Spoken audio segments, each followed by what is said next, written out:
Hi, I have Miss Ernestine Young here with me this afternoon, and we're going to take a few minutes of her busy day to talk about Williamsburg County School District and looking at the academic and goals for student achievement. And also, Ms. Young, I'd like for you to introduce yourself. Tell us who you are, your background, and how you got to where you are today in the school district. Ms. Israel, thank you for having me. I'm delighted to be here. My name is Ernestine Young. I've been with the Williamsburg County School District over 21 years. It's been a long, wonderful journey and experience. My educational experience and background includes I have a degree in elementary education, master's in administration. I have a specialty degree in superintendency, and currently I'm at the University of South Carolina working on my doctoral degree in educational leadership. At the Williamsburg County School District, I serve in several different capacities. They include CDEP, our 4K Child Development Educational Pilot Program, and we're looking forward to it becoming a full implementation. I also oversee the general instruction of the primary grades, kindergarten through second. I oversee reading recovery. We are in conjunction with Clemson University in implementing a reading recovery grant. So it is a wonderful experience having that. With the new Nikki Haley initiative, the Read to Succeed, I work with the teachers that have been designated to serve as reading coaches in the district. So I monitor and oversee that. Also, I identify the academic gifted and talented students in the district, and I also implement and administer the GT Gifted and Talented test. So in addition to that, and I think this is probably the last one I'm going to mention, I maintain all of the data. I import all of the district data, the past data, the map data, and also the testing data for the district. Wow, Ms. Young, you do wear several hats in the school district that keeps you very, very busy. And when you talk to us about what you're doing in the district, how you come in contact with data and student achievement, it goes right in line with the questions that I have for us this afternoon to talk about. So the first question I have for you is that does Williamsburg County School District have clear and measurable academic goals for all of our students? Yes, we do.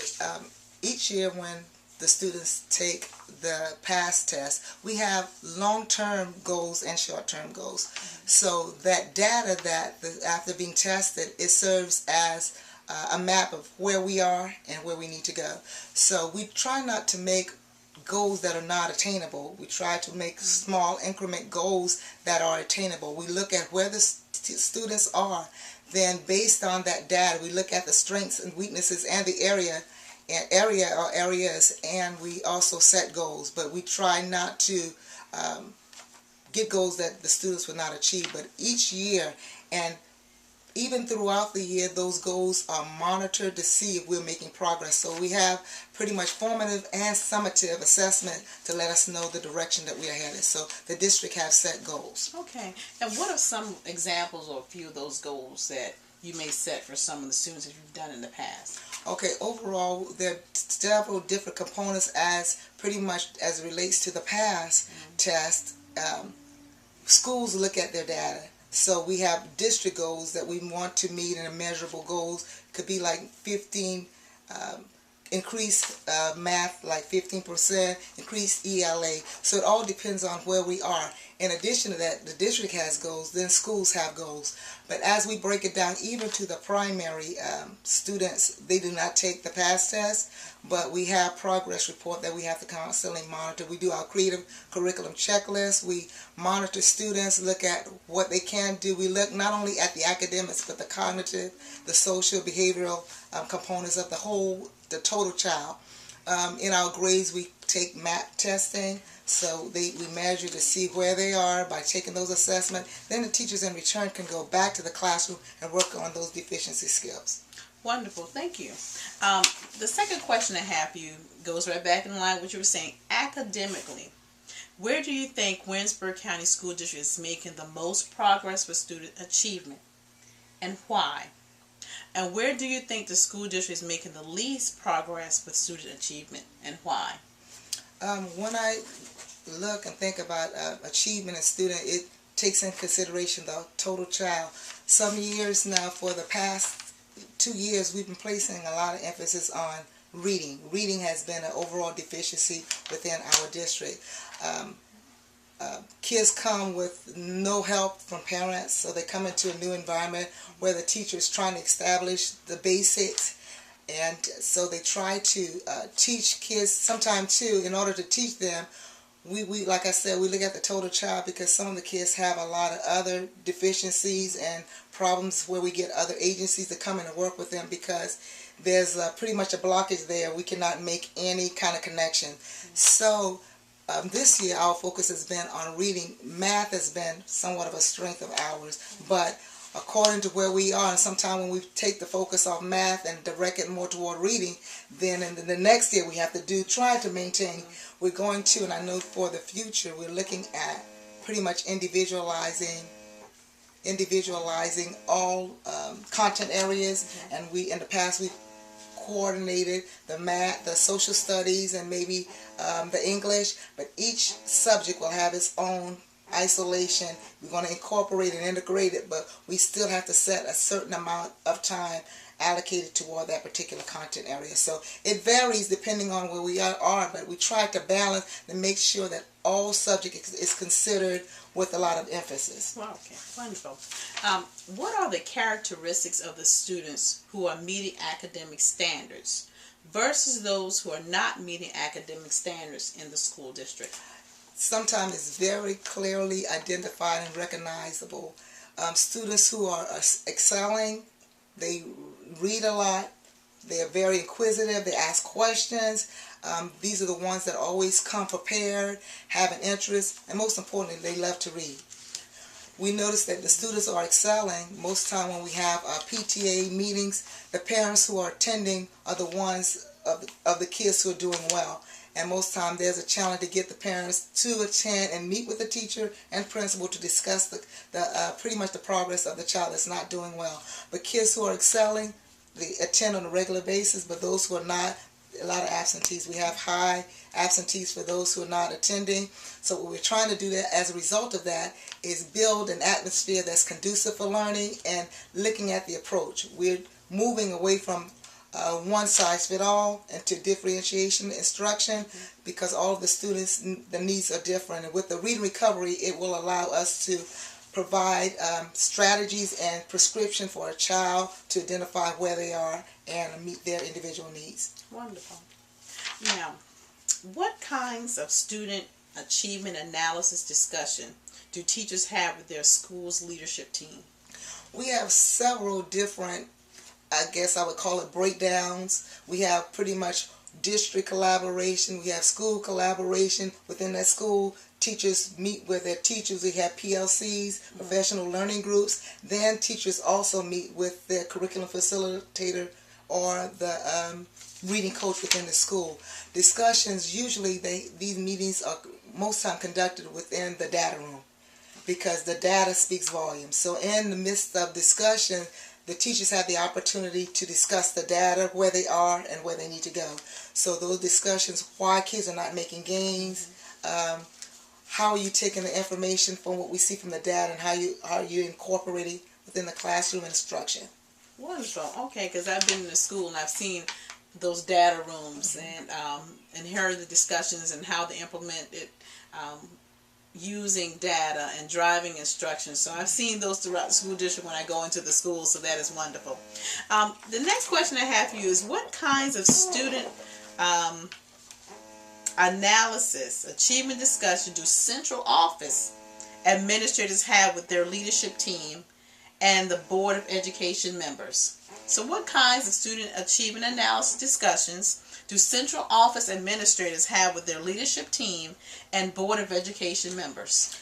I'm a part of the leadership team because my office is contained at the district level, where we constantly meet. We meet on a weekly basis to discuss what are our findings, what do we see.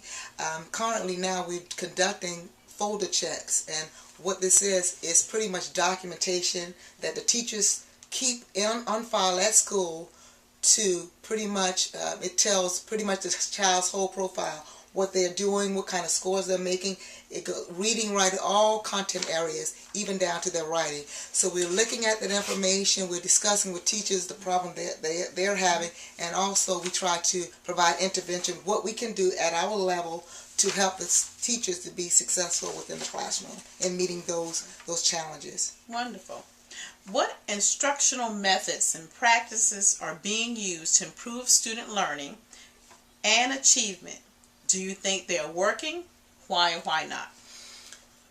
Every year, to meet state mandates, we look at what we have, our plans, then we try to go back and see what the areas that we need to improve. Like I initially said in my introduction, that now we've pretty much incorporated in the next year the Read to Succeed Act.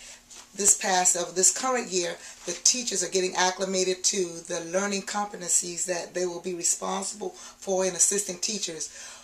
What it's all about is at the end of 2016, children who are not reading on grade level in third grade will be retained. So now, to get a head start with that, we're looking not at first grade, second grade, but we're looking at 4K, because the foundation starts with 4K.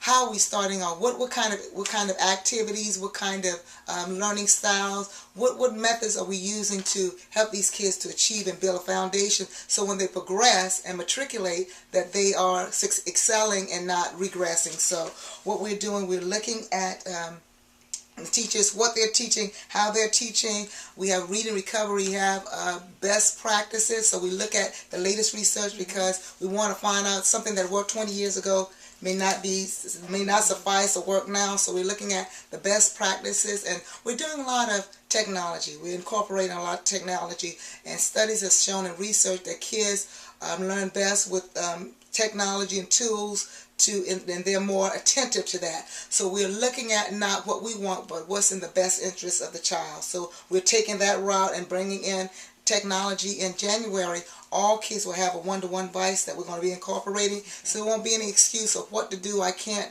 get it done. The teacher, in many aspects, will be going home with the child, and so they'll be able to continue the lesson and complete everything with the assignments given there. So we're going back, reevaluating, and looking at what we can do, because it's all about moving the kids forward. Wonderful. And that's a part of that Race to the Top grant that the school district received in collaboration with 3 other school districts. Right. Okay. Yes. Wonderful. What kinds of assessment data are collected to monitor achievement of our district's academic goals? How is this information being used to inform instruction in the district? Teachers have been instructed to weekly assess kids, and the first couple of weeks, I'll say 3 weeks, we pretty much focus on building a rapport with the kids before entering into the lesson, building relationship, get the pretty much the management skills down pat, the back and the forth, pretty much transitioning, getting all of that pretty much familiar with the kids so they can understand the classroom instruction. Once that has been established, then teachers are weekly assessing and also bringing in a lot of real-world relevance. We're focusing a lot on things that the students can relate to and identify with. So even in math, we want problems that deal with going to the grocery store, shopping, things that they can relate to, because it's all about the 21st century and making it connect with them. We also, in addition to assessments, formative and summative, we ask for teachers to reteach and retest. If students are not making the scores that you think are 80 above %, then it's time to reteach and retest. Give the students another opportunity. They take math 3 times a year, pass. In addition to that, they have a lot of computerized program to help kind of bring the kids up where they are. But once the teachers receive the information, the scores, everything is pretty much formatted. It'll tell where the weakness, if it's on comprehension, idea, the teacher in return can take that information and go back and work on those skills, those deficiencies with the kids. So the information is there for them to work with. Wonderful. And that way all students can be successful. All students can be successful. How would you describe teachers, administrators, and central office leaders' understanding of South Carolina testing standards and the federal letter grade requirements? And then a second part to this is the new 4K circle assessment. Yes. So I want to know, how do you describe a teachers, administrators, and central office leaders' understanding of the South Carolina testing of standards and the federal letter grade requirements. And then that second part is a new 4K assessment called Circle. And as many of you probably are aware that we're currently, Ms. Israel, that we are still working with the Common Core standards. Those are the best set of standards that I highly recommend. I love them because even the standards, what the expectations of South Carolina are the same in all the other states that have adopted them. So if a child leaves South Carolina and go to Georgia, they are expected to receive the same information. So I love the Common Core standard. With that being said, we know that we're getting some new standards that are going to be a little bit more rigorous than what we currently have. But I'm thinking that Common Core will not truly go away. Some components of it will be connected with the new standards. Every year, once we receive our report card grades, as a district, we sit, we talk where we are, and it's a breakdown of the score, and it's explained to the teachers and to the administrators, and we look at where we fell short and things that we need to do. Also, too, all teachers, to ensure that we're all on the same page, they are responsible and expected to put their standards on their assessments. So things that may be good but they're not relevant, we're asking teachers to only focus on South. We want them to teach what's going to be tested and also establish general skills. I know some things are needed before you can build or introduce a topic, but we want them to teach, and all throughout the district, everyone is on the Common Core standards. So they get pretty much not only just their school review of what the results of the test, but each teacher. And also, too, not because 4K and kindergarten are not tested, we also bring in their MAP and their weekly assessment, too, and to see the role they're playing. But we're encouraging, we have components where kids can read in the morning time before they even begin reading throughout the school, just to clear their mind, and also to encourage. We're asking them to write daily, because if they don't know how to read, they don't know how to write, then they cannot be successful. So each teacher is given a personal profile where they are and what they need to do to move. So teachers also conduct conferences, even with the portfolio of the child. They let them see, this is, you're at if for example 60%, you need to be at 80%. What things are you going to do? So it makes them more cognizant of the fact that when they in classroom or even in the computerized lab, when they're taking the test, that they're focused, and they know if they have questions concerning the classroom, they need to address those. So everybody's on the same page. The teachers have a clear understanding, but just we're working on getting the job done. Okay. We know what we need to do, and we just need to go there. Now, what about their understanding of the federal letter grade requirements for as the teachers, the administrators, and central office? How does everyone understand that federal letter grade? With the letter grade, the district receives a grade, then each school. And if you notice, sometime if a district receives an F, it looked upon as if maybe nothing was accomplished. But then when you look at the individual schools, you could see where progress schools that went from a D to a C. So individually, we may see where bits and pieces of progress is being made, but for it to stand out, we need a total effect. Collectively, each school has to do their share in order for the district as a whole to make components. So they understand that yes, we may gain, but not enough to make a score of satisfactory or improvement. So we're trying to get from unsatisfactory to making improvement, progress. And back to the M-Circle, with this new initiative, this year we implemented the M-Circle for 4K and kindergarten. So all students in the district in the state of South Carolina receive that. The window has just closed for the administration of the M-Circle. Even kids who are pretty much have some learning disabilities, they are also responsible for that. With this assessment, it pretty much dictates wanting to know where the kids are. It's a formative assessment, so the teacher can direct the instruction. So it's not like a total evaluation, but it's setting the pace of skills that the teacher needs to work on. Prior to this, I pretty much compiled information and activities in even a checklist that teachers would need to watch, because some of the things are test related but others are observational. So teachers have a list to check, and this is all building the foundation, the skills and the deficiencies. So before we even get to third grade, we want our kids reading and understanding what it is they need to know in order to be successful. Great, and that gave me a little bit more understanding about the circle assessment as well, because I'm still reading up on that assessment as well, because it's also given the private child care facilities too. Okay, thank you. And the very last question, what do you believe our school district needs that will really help improve student academic achievement? That's a very good, strong, big question.